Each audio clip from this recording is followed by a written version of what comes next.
Good morning बच्चों। बेटा 9th class आज जो है हम अपना सेकंड चैप्टर इकोनॉमिक्स का स्टार्ट करेंगे, जिसका नाम है संसाधन के रूप में लोग। ठीक है, जिसको जो है हम इंग्लिश में इसका नाम होता है कि पीपल एज रिसोर्स। तो रिसोर्स क्या है, संसाधन क्या है, इस तरीके से हम देखेंगे कि जनसंख्या को कैसे जो है एक संसाधन के रूप में माना जाता है। ठीक है, सबसे पहले एक ओवर रिव्यू ले लेते हैं, यानी कि अवलोकन जिसको कहते हैं। ओवर रिव्यू मतलब अवलोकन का मतलब कि हम इस चैप्टर के थ्रू जो है क्या जानने की कोशिश करना चाहते हैं। ठीक है, देखो संसाधन के रूप में लोग अध्याय जनसंख्या की अर्थव्यवस्था पर दायित्व से अधिक परिसंपत्ति के रूप में व्याख्या करने का प्रयास है। सबसे पहला जो हमारा ये पॉइंट है, इसको समझने की कोशिश करेंगे हम कि ये जो चैप्टर है हमारा अर्थव्यवस्था में, जिसको हम जो है संसाधन के रूप में लोग मान रहे हैं। तो लोग बेसिकली कौन होते हैं बेटा? लोग बेसिकली होती है पॉपुलेशन, यानी कि जनसंख्या। वो हमारे लिए जो है दायित्व से अधिक परिसंपत्ति के रूप में होते हैं। दायित्व क्या होता है? दायित्व होते हैं हमारे जैसे लाइबिलिटीज़ के, भाई हम जिनके लिए बहुत सारे काम हमें करने हैं। तो उस तरीके से ना सोचा जाए, बल्कि जो जनसंख्या है वो एक तरीके से खुद कुछ करने के लिए जो है उसको रेडी किया जाए, यानी कि उसको परिसंपत्ति के रूप में उसको देखा जाए, उसको जो है एक एसेट की तरह उसको देखा जाए। ठीक है, तो इस लेसन में हम यही देखने वाले हैं कि किसी भी देश की जनसंख्या जो होती है, उस देश के जो लोग होते हैं वो देश को आगे बढ़ाने के लिए जो है एक परिसंपत्ति के रूप में कार्य करते हैं। ठीक है, जब उन लोगों को अच्छी एजुकेशन दिया जाता है, उनको ट्रेनिंग दी जाती है और उनको अच्छी जो है मेडिकल फैसिलिटीज़ प्रोवाइड की जाती हैं, तब ऐसी स्थिति में बेटा वो जनसंख्या जो होती है वो मानव पूंजी में बदल जाती है। यानी कि जब उन लोगों पर जो है शिक्षा, प्रशिक्षण और चिकित्सा सेवाओं में अच्छा खर्च करके उनको योग्य बना दिया जाता है, उनको योग्य तरीके से तैयार कर लिया जाता है, तो नो डाउट वो हमारे देश के लिए जो है जो भी हमारे देश में रिसोर्सेज हैं उन सबको और भी अच्छे से प्रयोग कर सकते हैं। यानी कि जो हमने लास्ट लेसन में पढ़ा था मानव पूंजी, कि पूंजी की दो होती हैं, पूंजी में भी दो होती हैं, एक भौतिक पूंजी और दूसरी मानव पूंजी। तो मैंने आप बच्चों को बताया था कि मानव पूंजी जो है इस प्रकार की पूंजी होती है जो उत्पादन के अन्य कारकों को, जो हमारे जो अदर जो रिसोर्सेज हैं हमारे किसी भी तरीके के प्रोडक्शन के, तो उसको बेहतर बनाने में सबसे ज़्यादा इम्पॉर्टेंट रोल अदा करती है। ठीक है, तो अब इसके बारे में छोटा सा इंट्रोडक्शन देख लीजिए। अब ये पूरा इंट्रोडक्शन किस तरीके से है लेसन का, देखो। सबसे पहले परिचय। संसाधन के रूप में लोग वर्तमान उत्पादन कौशल और क्षमताओं के संदर्भ में किसी देश के कार्यरत लोगों का वर्णन करने का एक तरीका होता है। यानी कि जिस देश के अंदर, जिस भी देश की हम बात कर रहे हैं, उसके अंदर कुल टोटल जो जनसंख्या है वो कितनी ट्रेंड है और वो कितनी जो है उसके अंदर कितनी कैलिबर है। ठीक है, इस तरीके से हम देखते हैं कि वर्किंग पॉपुलेशन टोटल कितनी है। तो इस तरीके से हम देखते हैं कि अगर जो वर्किंग पॉपुलेशन, यानी कि अगर हमारे देश की जनसंख्या के अंदर वर्किंग पॉपुलेशन बहुत ज़्यादा है, तो नो डाउट वो देश के विकास में सहायक बनेगी। ठीक है, उत्पादक पहलू की दृष्टि से जनसंख्या पर विचार करना सकल राष्ट्रीय उत्पाद के सृजन में उनके सहयोग की क्षमता पर बल देना है। यानी कि अगर हम ये देख रहे हैं कि जो भी हमारी जनसंख्या है, जो हमारी पॉपुलेशन है, वो प्रोडक्टिव है, वो जो है काम करने के योग्य है, तो कहीं ना कहीं वो हमारी जीएनपी में, यानी कि हमारी ग्रॉस नेशनल प्रोडक्ट, यानी कि सकल घरेलू उत्पाद में को बढ़ाने में वो योगदान करने वाली है। ठीक है, दूसरे संसाधनों की भांति ही जनसंख्या भी एक संसाधन है, एक मानव संसाधन। ठीक है, यह विशाल जनसंख्या का एक सकारात्मक पहलू है, जिसे प्राय उस वक्त अनदेखा कर दिया जाता है जब हम इसके नकारात्मक पहलू को देखते हैं। तो बेसिकली क्या होता है बेटा कि हमें जो है जनसंख्या के सकारात्मक पहलू की तरफ ध्यान देना है कि जनसंख्या जो है किस प्रकार से, अगर जनसंख्या जो है ट्रेंड है, एजुकेटेड है और उसके ऊपर जो है उसके ऊपर हेल्थ के ऊपर भी, उसके हेल्थ वाइज भी वो अच्छी है, तो इसका मतलब वो जनसंख्या जो है देश के लिए सकारात्मक है, पॉजिटिव तरीके से वो देश के लिए वैल्यूएबल है। ठीक है, लेकिन कई बार क्या देखते हैं बेटा, हम ज़्यादातर हम ये देखते हैं कि देश की जनसंख्या बहुत ज़्यादा है, तो उसको हम नेगेटिव तरीके से उसको देखते हैं, जो कि गलत है। जब हम इसके नकारात्मक पहलू को देखते हैं, जैसे भोजन, शिक्षा और स्वास्थ्य सुविधाओं की जनसंख्या तक पहुंच से संबंधित समस्याओं पर विचार करते समय, जब इस विद्यमान मानव संसाधन को अधिक शिक्षा तथा स्वास्थ्य द्वारा विकसित किया जाता है, तब इसे मानव पूंजी निर्माण कहते हैं। कि अगर मान लीजिए देश के अंदर पॉपुलेशन बहुत ज़्यादा है, लेकिन अगर हमने उस पॉपुलेशन को जो है एज ए ह्यूमन रिसोर्स अगर हमने उसको डेवलप कर दिया है, ठीक है, अगर एज ए ह्यूमन रिसोर्स हमने उसको कैसे डेवलप करेंगे बेटा कि भाई हम उसको अच्छी हेल्थ फैसिलिटीज़ प्रोवाइड करवाएंगे, ठीक है, उनको फूड देंगे, टाइम से एजुकेशन देंगे, तो इस तरीके से अगर हम करते हैं तो नो डाउट वो जनसंख्या हमारी क्या जो बन जाती है, वो हमारी ह्यूमन कैपिटल फॉर्मेशन के रूप में बन जाती है। ठीक है, वो हमारी जो जनसंख्या है वो कहीं ना कहीं हमारे देश की जो फिजिकल कैपिटल फॉर्मेशन है उसको बढ़ाने में, यानी कि जो हमारे देश की उत्पादन क्षमता है उसको बढ़ाने में जो है सहायता करती है। मानव पूंजी में निवेश किस तरीके से किया जा सकता है बेटे? नेक्स्ट पैराग्राफ है मानव पूंजी में निवेश। तो मानव पूंजी में निवेश का तरीका क्या होता है? मानव पूंजी के अंदर हम निवेश करना चाहते हैं तो उसके लिए हमें क्या तरीका अपनाना पड़ेगा? देखो, मानव पूंजी में निवेश के लिए जो है क्या क्या करना है कि शिक्षा, प्रशिक्षण और स्वास्थ्य सेवाएं जो है वो अच्छी करनी होंगी। तो हमारा जो है मानव पूंजी जो है उसमें हम निवेश कर सकते हैं इन चीज़ों को प्रोवाइड करके। भौतिक पूंजी की भांति जो है प्रतिफल प्रदान करता है। इसी तरीके से अधिक शिक्षित तथा बेहतर प्रशिक्षित लोगों की उच्च उत्पादकता के कारण होने वाली अधिक आय और साथ ही अधिक स्वस्थ लोगों की उच्च उत्पादकता के रूप में इसे प्रत्यक्षतः देखा जा सकता है। ओवरऑल कहने की बात ये है बेटा, बार बार यही समझाने की कोशिश की जा रही है यहाँ पर अकॉर्डिंग टू द चैप्टर के जब तक जो है देश की जनसंख्या के अंदर एजुकेशन अच्छे से प्रोवाइड की जाए, देश के लोगों को, ठीक है, उनको ट्रेंड किया जाए, उनको अच्छी जो है मेडिकल फैसिलिटीज़ उनको प्रोवाइड की जाएँ, प्लस में जो है उनकी मेडिकल केयर अच्छे होने के साथ साथ जो है उनको फूड, शेल्टर, इस तरीके की भी चीज़ें उनको समय से प्रोवाइड की जाएँ, तो कहीं ना कहीं देश की जनसंख्या जो है वो पॉजिटिवली वैल्यूएबल हो सकती है। यानी कि वो हमारे लिए जो है ज़्यादा होने के बावजूद भी देश की जनसंख्या जो है वो फ़ायदेमंद कहला सकती है। ठीक है, इसके बाद अब एक बॉक्स देख लीजिए आप। भारत की हरित क्रांति एक नाटकीय उदाहरण है कि किस प्रकार बेहतर उत्पादन प्रौद्योगिकी के रूप में अधिक ज्ञान रूपी आगत दुर्लभ भूमि संसाधन की उत्पादकता में तीव्र वृद्धि ला सकता है। भारत में सूचना प्रौद्योगिकी की क्रांति एक आश्चर्यजनक उदाहरण है कि भौतिक मशीनरी तथा प्लांट की अपेक्षा मानव पूंजी के महत्व ने किस प्रकार से उच्च स्थान प्राप्त कर लिया है। जैसे इंडिया के अंदर जो है ज़्यादा जनसंख्या हो गई है, तो हमने इंडिया की बढ़ी हुई जनसंख्या को जो है कहीं ना कहीं हमने क्या कर लिया है, इसको जो हमारी जो सूचना प्रौद्योगिकी है, यानी कि जो हमारा जो टेक्नोलॉजी है उसके अंदर हमने इम्प्रूवमेंट कर लिया है। तो उसकी वजह से जो है हमारे देश के अंदर बेशक हम जो है अपना जो भूमि है उसको नहीं बढ़ा सकते, लेकिन मानव पूंजी में हम अच्छे से निवेश करके, अच्छे से पैसा खर्च करके वहाँ पर जो है हम ज़रूर देश को डेवलप कर सकते हैं उसके थ्रू। ठीक है, ना ये एग्जांपल देख लीजिए आप। मानव संसाधन क्या है? क्या यह भूमि अथवा श्रम के समान है? यह उससे भी अधिक है? दूसरा बच्चा कहता है, फिर गुड़िया कहती है कि मानव पूंजी क्या है? क्या यह रुपया है, पैसा है, डॉलर के समान है? फिर वो लड़का कहता है नहीं, यह उससे भी अधिक है। तो जैसे मैंने आपको फर्स्ट चैप्टर जो हमारा था उसमें मैंने आपको बताया था कि मानव पूंजी ही जो है एक्चुअल में सबसे ज़्यादा इम्पॉर्टेंट है। अब जैसे आप ये देख रहे हैं अलग अलग एक्टिविटीज़ में लोग लगे हुए हैं। देखो, सबसे पहले जैसे डॉक्टर है, देन उसके बाद टीचर है, उसके बाद टेलर है, उसके बाद ये जो है आई थिंक प्रेस रिपोर्टर है या क्या है ये कुछ। तो इस तरीके से जो है लोग अलग अलग कार्यों में जो लगे हुए होते हैं, तो वही हमारे देश के लिए मानव पूंजी कहलाती है, वही हमारे देश के लिए काम कर रहे होते हैं।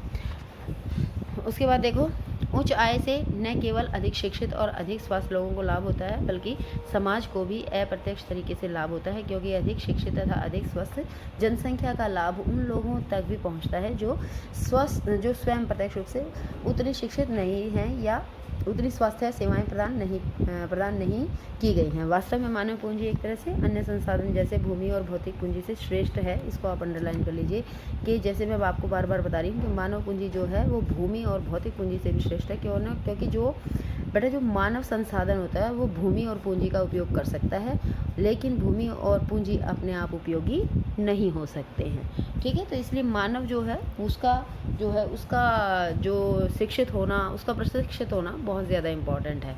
अगर हम देखते हैं अनेक दशकों से जो है भारत में विशाल जनसंख्या को एक परिसंपत्ति की अपेक्षा एक दायित्व माना जा रहा है। ये मैंने जैसे स्टार्टिंग में ही अपने ये लाइन आई थी यहाँ पे कि अधिक जनसंख्या को जो है क्या माना जा रहा है? दायित्व माना जा रहा है बजाय परिसंपत्ति के। जबकि एक्चुअल में क्या होता है बेटा, ज़्यादा जनसंख्या एक तरीके से अगर उस पर सही तरीके से जनसंख्या पर निवेश किया जाए, सही तरीके से जनसंख्या को जो है शिक्षित किया जाए, ट्रेंड किया जाए, तो वो देश की लिए बेहतर परफॉर्मेंस कर सकती है। देश को आगे ले जाने में, देश की जो है सकल राष्ट्रीय उत्पाद को बढ़ाने में अच्छी भूमिका निभा सकती है। ठीक है, लेकिन हमारा देश जो है यह आवश्यक नहीं है कि एक विशाल जनसंख्या देश के लिए दायित्व ही हो।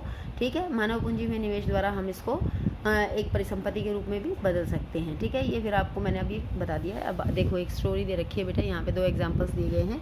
एक तो शकल का एग्जांपल देख लीजिए पहले। 2 मित्र होते हैं, विलास और शकल, दोनों ही एक ही गांव में रहते हैं, सेमापुर में। ठीक है, जो शकल की आयु है वो 12 ईयर्स है और उसकी माँ शीला का सारा काम देखती है। उसका पिता जो है बूटा चौधरी में खेतों पर काम करने जाता है। शकल घर के कामकाज में अपनी माँ की मदद करता है। वह अपने छोटे भाई जीतू और बहन सीतू की भी देखभाल करता है। और उसके चाचा श्याम ने जो है मैट्रिक की परीक्षा पास की थी, लेकिन वह घर में बेकार बैठा था क्योंकि उसे कोई नौकरी नहीं मिली। बूटा और शीला चाहते थे कि उनका बेटा भी शकल जो है वो पढ़े और वे उस पर जो है गांव के स्कूल में नाम लिखाने के लिए जोर देते थे, जिसमें उसने शीघ्र प्रवेश पा लिया। ठीक है, शकल के बारे में बता रहे हैं बेटा। ये उसने जो है पढ़ना शुरू कर दिया और फिर उसने धीरे धीरे अपनी ऊपर की पढ़ाई भी कंप्लीट कर ली। उसके बाद जो है पिता ने उसे जो है अपनी पढ़ाई जारी रखने के लिए राज़ी कर लिया था और शकल को जो है कंप्यूटर के व्यावसायिक कोर्स में, यानी कि जैसे हम आज के कंप्यूटर साइंस में जो है बच्चा बीटेक कर रहा है तो वो व्यावसायिक कोर्स होता है। ठीक है,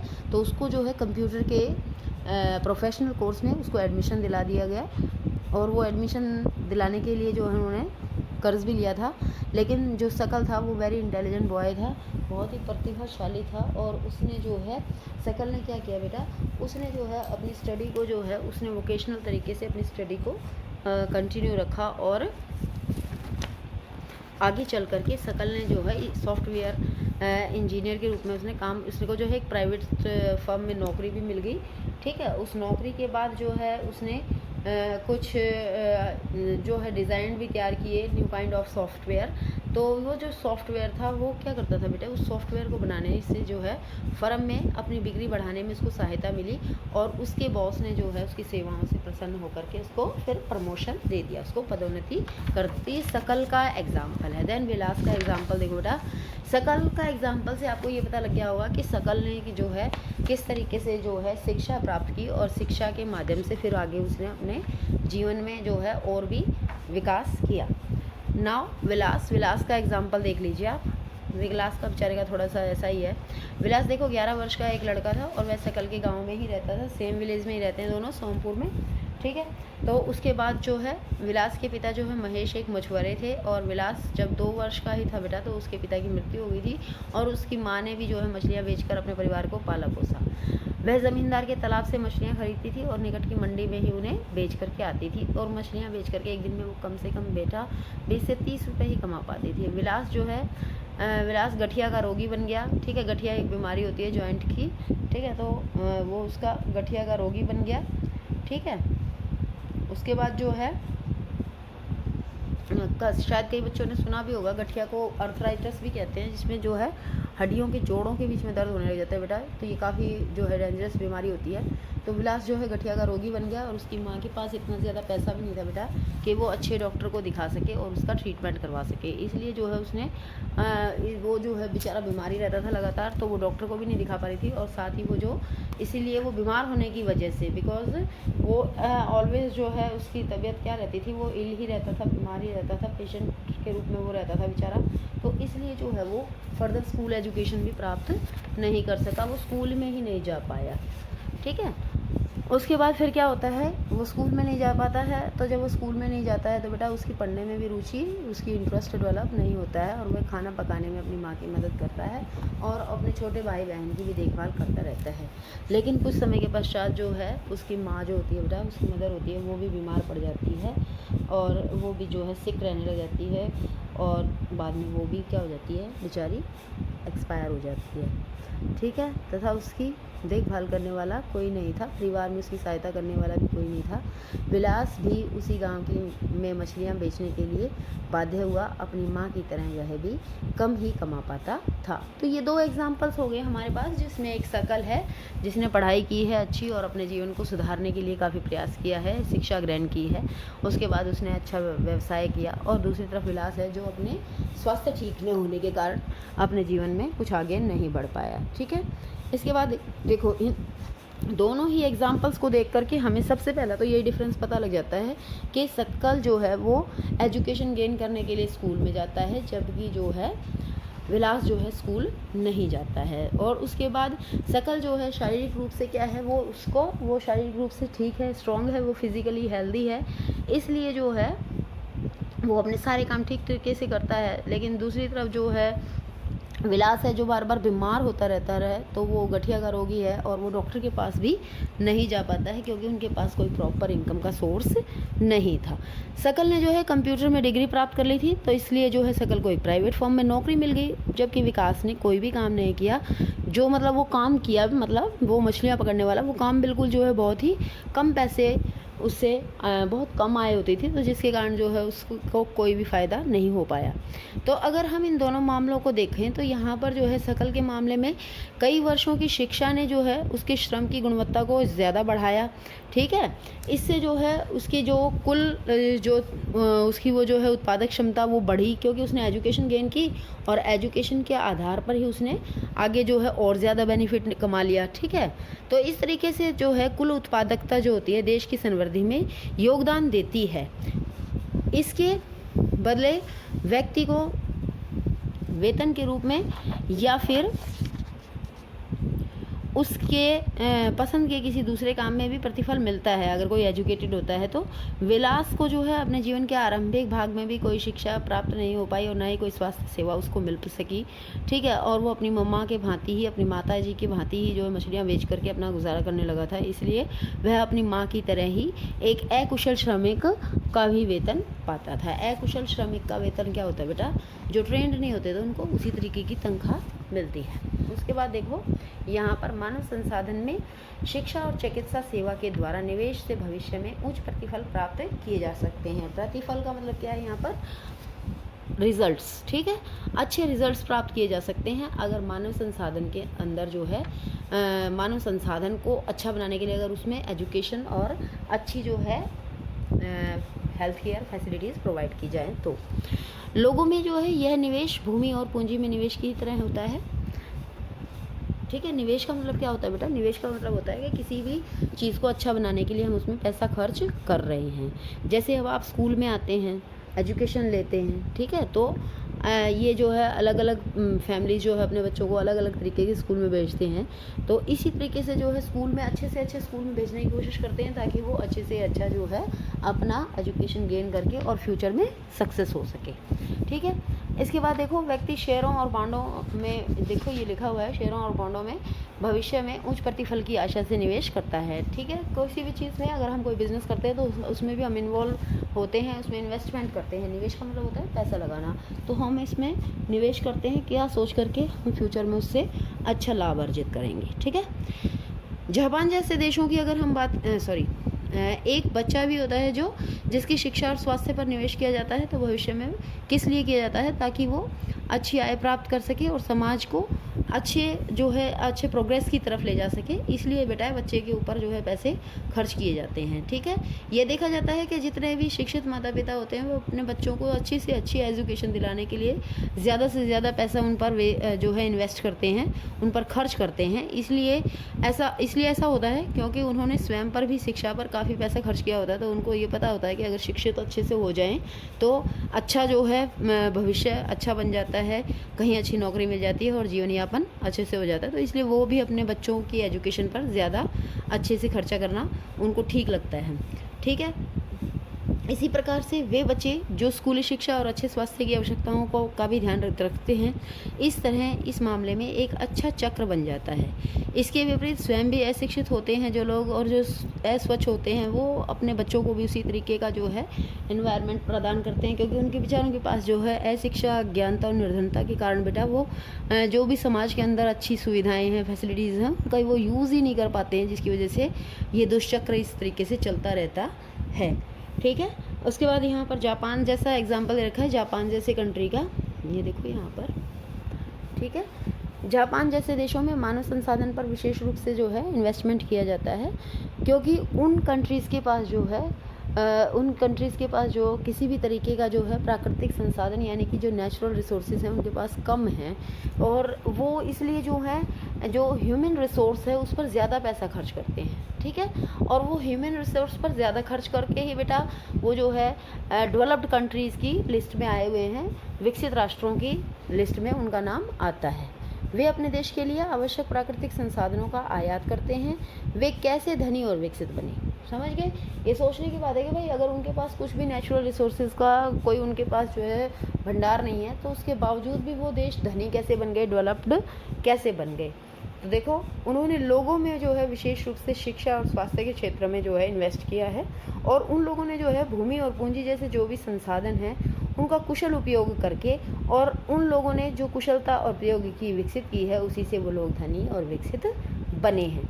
कि उनके पास जो भूमि और पूंजी जैसे रिसोर्सेज थे, जो लैंड था उनके पास, और जो उनके पास जो है कैपिटल थी, उसको अच्छे से यूज़ करके ही वो जो है डेवलप्ड और जो है रिच कंट्रीज बन पाए हैं। इसके बाद देखो नेक्स्ट पैराग्राफ है हमारा, पुरुषों और महिलाओं के आर्थिक क्रियाकलाप। जैसे कि जो है महिलाएं भी समाज के अंदर काम करती हैं और पुरुष भी समाज के अंदर काम करते हैं, तो पुरुषों और महिलाओं के आर्थिक क्रियाकलाप क्या क्या हैं, इकोनॉमिक एक्टिविटीज़ कौन सी हैं जो मेन एंड वुमेन जो है सोसाइटी के अंदर करते रहते हैं। लाइक विलास और शकल की बात करें, हाँ बेटा, विलास और शकल जो है की तरह जो है लोग विभिन्न क्रियाकलापों में लगे होते हैं। संलग्न होना मतलब लगे होना, ठीक है। उसके अंदर जो है एंगेज होते हैं, बहुत सारे कामों में एंगेज होते हैं, उसमें लगे होते हैं। हमने देखा कि विलास मछलियाँ बेचता था और शकल एक फर्म में नौकरी करता था। और विभिन्न क्रियाकलापों को अगर हम देखें तो ये आप इसको अंडरलाइन कर लीजिए कि विभिन्न क्रियाकलापों को हम बेसिकली 3 क्षेत्रकों में विभाजित करते हैं, ठीक है। प्राइमरी, सेकेंडरी एंड टर्शरी, यानी कि प्राथमिक क्षेत्र, द्वितीयक क्षेत्र और तृतीयक क्षेत्र। इसमें हम इसको कन्वर्ट करते हैं। जो हमारा प्राइमरी सेक्टर है यानी कि प्राथमिक क्षेत्र जो है हमारा बेटा, उसके अंदर कौन कौन सी चीज़ें आती हैं। उसके अंदर आता है हमारा सबसे पहले देखो एग्रीकल्चर, जैसे कि कृषि, ठीक है। उसके अलावा जो है forestry, animal husbandry, fishing, plumbery, farming, ठीक है। और जो है ये इस तरीके की माइनिंग, ये बहुत सारी इस तरीके की चीज़ें हैं जो इसके अंदर आती हैं। जो पहले वाला क्षेत्र है हमारा, हम उसकी बात कर रहे हैं, वहाँ पर हम कृषि, वानिकी, पशुपालन यानी कि ये जो है एनिमल हस्बेंड्री जिसको हम कह देते हैं, ठीक है। उसके बाद मत्स्य पालन हो गया है, उसके बाद जो है मुर्गी पालन और खनन आदि इसमें शामिल किए जाते हैं। जो सेकंड जो हमारा क्षेत्रक है, द्वितीयक जो क्षेत्रक है, वो विनिर्माण क्षेत्र इसमें है शामिल, यानी कि जो हमारी फैक्ट्रीज हो गई हैं, ठीक है। इस तरीके का बड़ा बड़ा जो जिसमें इंफ्रास्ट्रक्चर तैयार किया जाता है, माइनिंग्स होती हैं, ये सारी चीज़ें जो है विनिर्माण क्षेत्र यानी कि जो फैक्ट्री वगैरह आती हैं वो इसमें शामिल होती हैं। और तीसरा क्षेत्र आता है हमारा व्यापार, परिवहन, संचार, बैंकिंग, शिक्षा, ये सारी चीज़ें, ठीक है। ये देखो ये सारी चीज़ें जो हैं इसके अंदर शामिल होती हैं। शिक्षा, पर्यटन, सेवाएं इत्यादि इसमें शामिल होती हैं। इस क्षेत्र में क्रियाकलाप के फलस्वरूप वस्तुओं और सेवाओं का उत्पादन होता है। तो ये क्रियाकलाप राष्ट्रीय आय में मूल्यवर्धन करते हैं और ये क्रियाएं जो हैं आर्थिक क्रियाएं कहलाती हैं। जिन कार्यों को करने से हमारे जो है राष्ट्रीय आय में वृद्धि होती है, ठीक है, या हमें किसी भी प्रकार की आय प्राप्त होती है बेटा, उन सभी क्रियाओं को हम आर्थिक क्रियाएं कहते हैं। यानी कि हम उनको कहते हैं इकोनॉमिक एक्टिविटीज़, जिनको करने से हमारे को क्या प्राप्त होती है, हमारे को उनको करने से जो है किसी भी तरीके की हमारे को इनकम प्राप्त होती है, तो उसको हम कहते हैं मार्केट एक्टिविटी, यानी कि इकोनॉमिक एक्टिविटी यानी कि आर्थिक क्रिया। उसके बाद नेक्स्ट देखो क्या कहते हैं कि आर्थिक क्रियाओं या बाजार क्रियाओं में वेतन या लाभ के उद्देश्य से की गई क्रियाओं के लिए पारिश्रमिक का भुगतान किया जाता है। इसमें सरकारी सेवा सहित वस्तु या सेवाओं का उत्पादन शामिल होता है। गैर बाजार क्रियाओं से अभिप्राय स्वयं उपभोग के लिए उत्पादन है। गैर बाजार यानी कि नॉन मार्केट एक्टिविटीज़ जो होती हैं हमारी, उसको जो है उससे हमें किसी भी प्रकार की कोई भी आय प्राप्त नहीं होती है, तो हम उसको सेल्फ कंजप्शन के लिए, अपने यूज़ के लिए जो हम उसको करते हैं, तो उसको कहा जाता है कि उस उत्पादन को कहा जाता है गैर बाजार उत्पादन। इसमें जो है हमें किसी प्रकार की आय प्राप्त नहीं होती है।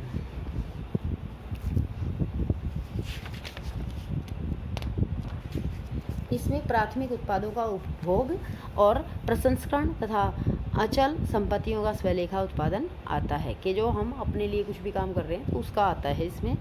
उसके बाद देखो नेक्स्ट जो है ऐतिहासिक और सांस्कृतिक कारणों से परिवार में महिलाओं और पुरुषों के बीच श्रम का विभाजन होता है। आमतौर पर महिलाएं घर के कामकाज देखती हैं और पुरुष खेतों में जाकर के कामकाज देखते हैं। शकल की माँ जो थी शीला, वो भी खाना पकाती थी, बर्तन साफ करती थी, कपड़े धोती थी, घर की सफाई करती थी और अपने बच्चों की देखभाल करती थी। शकल के पिता और बूटा सिंह जो है वो खेतों में जाते थे। शकल के पिताजी जो बूटा सिंह जी थे वो खेतों में काम करने के लिए जाते थे, उपज को बाजार में बेचते थे और परिवार के लिए धन कमाते थे।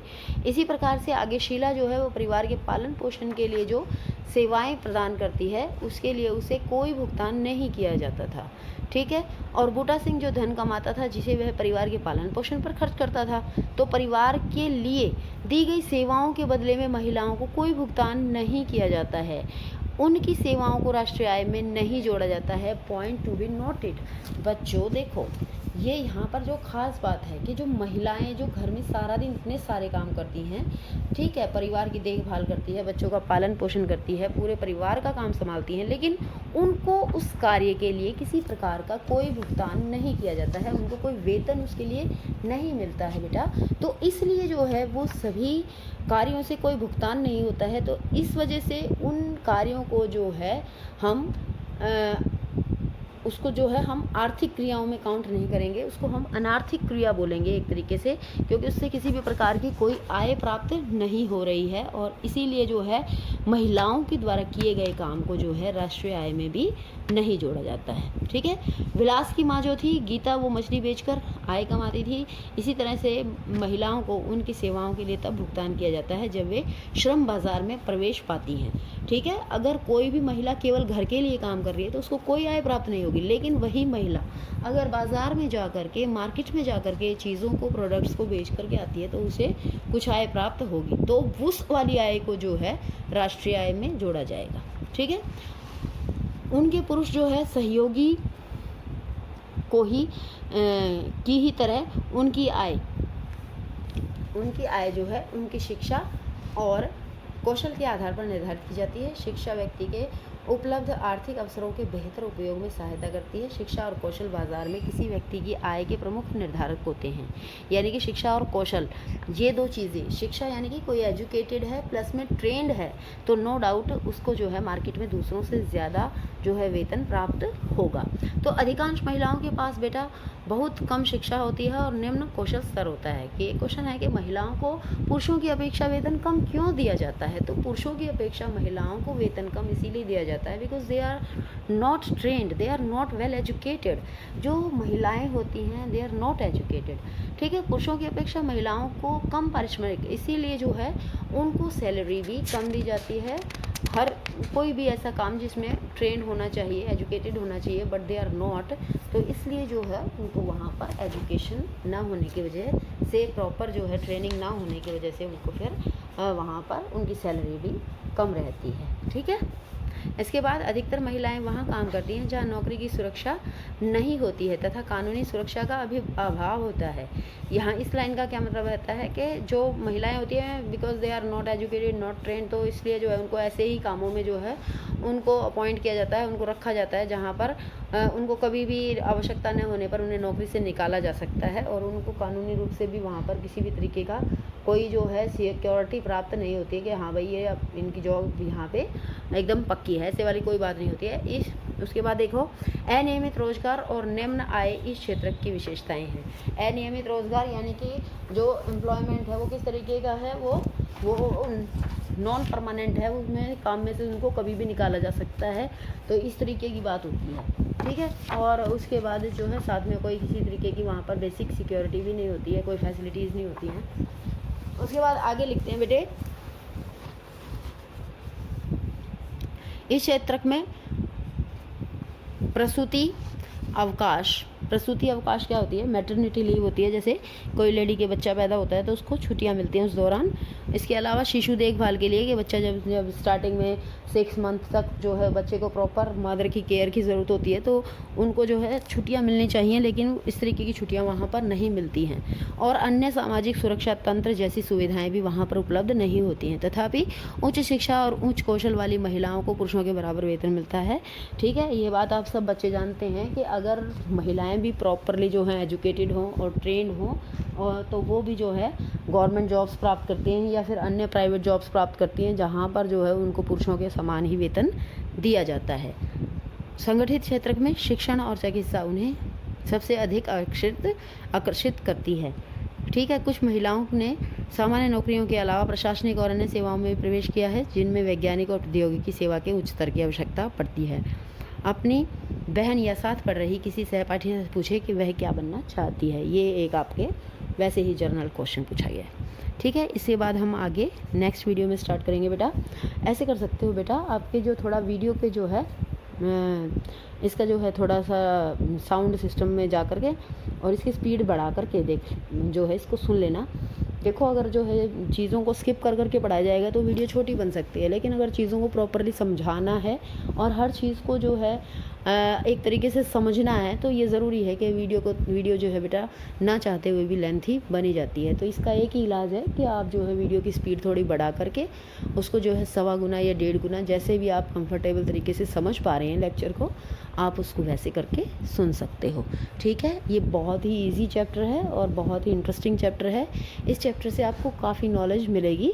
ठीक है, okay, bye bye students. Video देखते रहिए और लेसन रीडिंग करके क्वेश्चन आंसर याद करेंगे फिर। Okay, bye bye.